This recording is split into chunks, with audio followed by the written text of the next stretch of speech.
우크라이나를 침공 중인 러시아가 1년 전 일에 대해서 대한항공에 무려 1,100억 원의 과징금을 부과했습니다.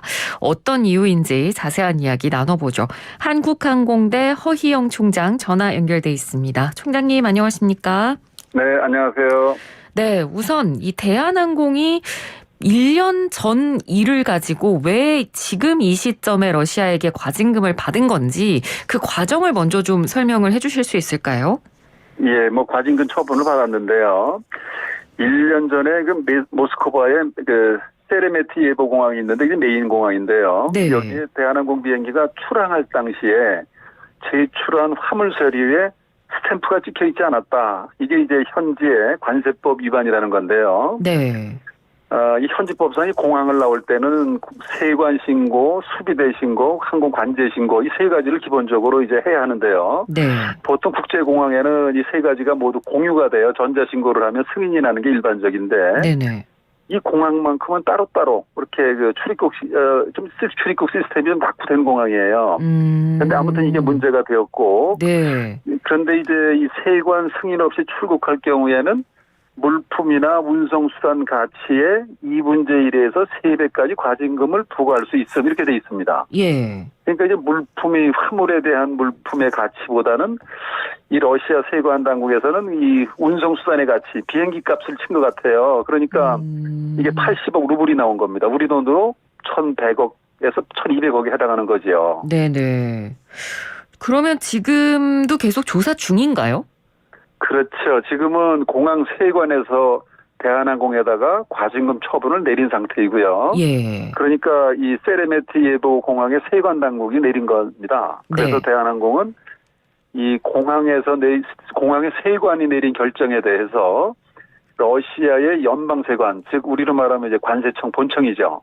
여기다가 이의를 제기했고 현재는 이제 검찰에 해당하는 항공해상교통검찰, 러시아의 이 검찰이 직권으로 세관의 조사를 하고 있습니다. 이 절차가 종결되면은 연방관세청에서 이제 심의를 하게 됩니다. 아, 그렇군요. 예.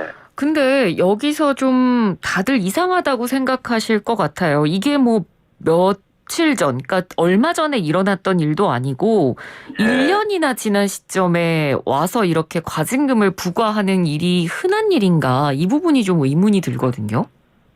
이게 지금 이렇게 보도가 그렇게 나가서 저도 이게 웬일인가 하고 좀 알아봤어요. 그랬더니만, 그동안에 사실 이 세관의 조사 과정에서 보통 이제 과징금 처분이라고 하는 거는 최종 내리기 전까지는 많은 조사 시간이 걸리죠. 예. 그런데 그동안, 지금 불쑥 이 과징금 문제가 나온 건 아니고요. 그동안에 러시아 이 공항세관에서 이 문제를 왜 스탬프가 빠졌냐 하는 것을 이제 소명해봐라. 네. 그래서 대한항공도 그동안 소명 자료를 제출해 왔고, 조사가 이제 진행되고 있었는데, 문제는 이제 어떤 이유에선가 지금 불쑥 아주 많은 이 과징금이 부과된 거죠. 이게 지금, 이게 굉장히 놀라운 일입니다. 그러니까 러시아 공항세관에서 소명을 요구를 했고 대한항공이 관련 자료를 제출한 과정들이 지금까지 1년에 있긴 했지만 이렇게 갑자기 이제 과징금이 너무나 이제 거액의 금액이 부과가 되다 보니까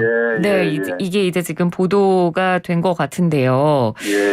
어쨌든 대한항공이 받은 이 과징금 규모로는 역대 최대 과징금이죠.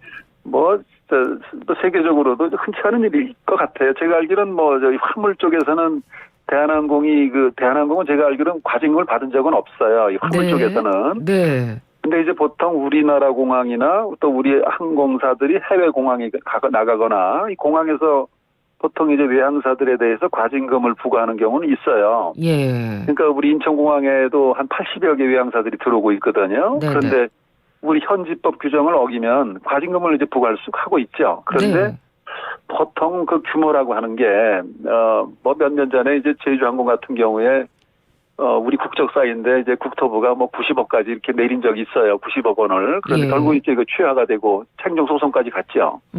그런데 보통 이제 100만 원, 200만 원, 몇백만 원 수준이에요. 네. 그러니까 이제 그거를 어떻게 보면은 좀 경각심을 주는 정도 그렇게 부과하는 게 일반적인 관행인데 특히 또 대한항공 같은 경우는 세계적으로 평판이 상당히 좋거든요. 안전 보안은 뭐 세계 최고 수준이고. 그런데 이렇게 평판 있는 그 대한항공을 딱 그거 뭐 약간 스탬프가 안 찍힌 겁니다. 이 낙후된 공항에서. 그렇다고 해서 이렇게 어마어마한 과징금을 부과했다.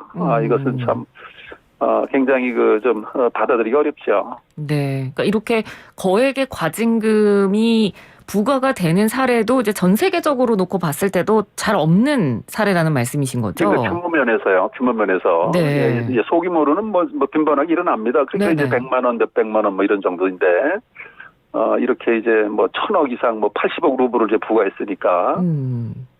그러니까 이제 비행기 값에 이제다가 매긴 것 같아요, 이게요. 예.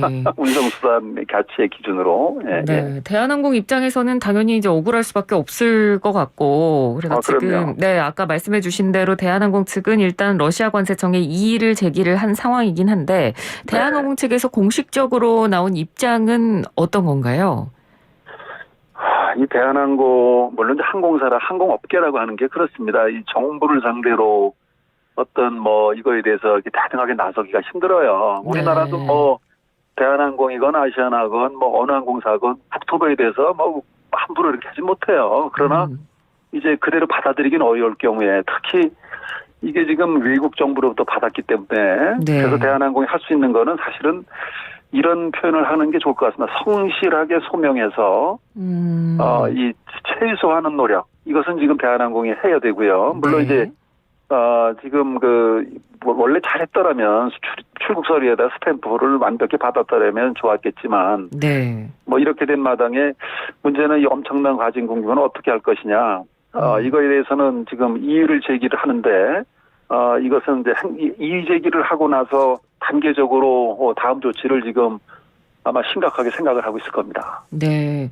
만약에 그 러시아 연방관세청에서 이의가 안 받아들여지면 이제 대한항공 측에서는 러시아 법원에 이제 뭐 행정소송도 이제 진행을 할 계획이다라고 입장을 내놓은 것 같은데요.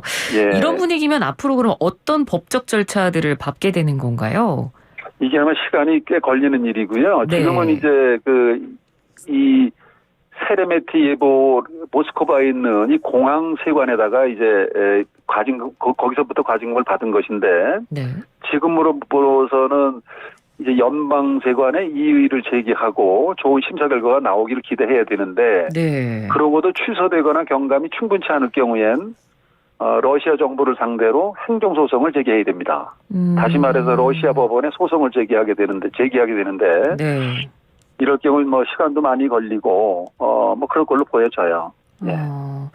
참 어쨌든 사기업이 외국 정부를 상대로 행정소송을 제기한다라는 것 자체가 사실 쉬운 일이 아닐 것이라고 이런 뭐 항공법을 모르는 일반 사람들 입장에서도 그 어려움이 충분히 예상이 되는데요. 그렇습니다. 만약에 행정소송까지 갔는데도 과징금 처분이 취소가 안 되고 결국 뭐 과징금을 전부 다 물어내야 되는 상황까지 간다라고 하면 혹시 뭐 국제기구 같은 중립적인 기구를 통해서 문제를 해결할 수는 없는 건가요? 이 국제기구로 해서 한 경우는 제가 알기로는 별로 들어보질 못했어요. 그러니까, 이게 현지법 위반을 가지고 나온 경우이기 때문에 전례가 흔치 않은 경우이고요. 현재로서는 국제기구라고 해봐야, 뭐, 아야타나, 뭐, 이카오 정도인데, 이런 경우는, 아마 이런 경우는, 국제기구가 여기 중재하기는 어려워 보입니다. 그러면 우리나라 정부 측에서 도와줄 수 있는 방법은 없을까요? 제가 알기로는 이미 외교부가요. 우리나라 외교부가 러시아 외교부나 연방세관에 이게 시간이 조금 지난 일이기 때문에 충분히 협조를 요청한 상태라고 이제 판단이 돼요. 그렇게 여의치 않았기 때문에 이런 결과가 이번에 나오지 않았나 이렇게 생각을 하는 거죠. 그래도 뭐 추가적으로 혹시 뭐 외교부라든지 국토부나 관세청에서 추가적으로 더 외교적 도움을 줄 수 있는 방법도 현재로서는 없는 건가요, 그러면? 지금 이런 결과가 불쑥 나온 거거든요. 그러니까 우리 외교 노력이 필요하죠. 당연히. 지금 대한항공이 할 수 있는 거는 이의 제기를 하고 이제 행정소송을 준비하는 정도이니까 이것은 사실 외교적인 문제로 보여져요. 뭐 과거에 보면 우리가 2019년에도 실은 그 뭐 불매운동, 일본 내 뭐 반일 이런 걸로 해서 이제 외교 문제를 해서 항공사들이 뭐 직격탄을 맞거든요. 네. 이것도 사실은 대한항공의 스탬프의 문제로 보여지진 않습니다. 그러니까 방금 이 총장님께서도 이렇게 불쑥이라는 표현을 쓰신 것처럼 이렇게 네. 갑작스럽게 어마어마한 액수의 과징금을 부과한 이유와 시점에 대해서 자꾸 이제 좀 의문스러울 수밖에 없는 게 그렇죠. 지금 그렇죠. 이제 러시아가 우크라이나를 침공 중인 상황이고 서방으로부터 네. 경제적 제재를 받으면서 이제 돈줄이 묶여 있는 상황이다 보니까 네. 이제 뭐 서방의 제재에 동참할 가능성이 있는 우리나라 그리고 우리나라 기업의 어느 정도 이건 경고 메시지다 이렇게 해석하는 예. 시선도 있거든요. 어떻게 보세요? 예, 충분히 그렇게 추론해 볼 수 있는 상황입니다. 네. 이게 지금 벌써 러시아가 2월 24일 날 우크라이나 침공을 시작해서 2달이 가까워지는데 예. 러시아가 생각했던 것보다는 이게 장기화되는 데다가 서방의 제재가 사실 견디기 힘들 상황이거든요. 여기에 네.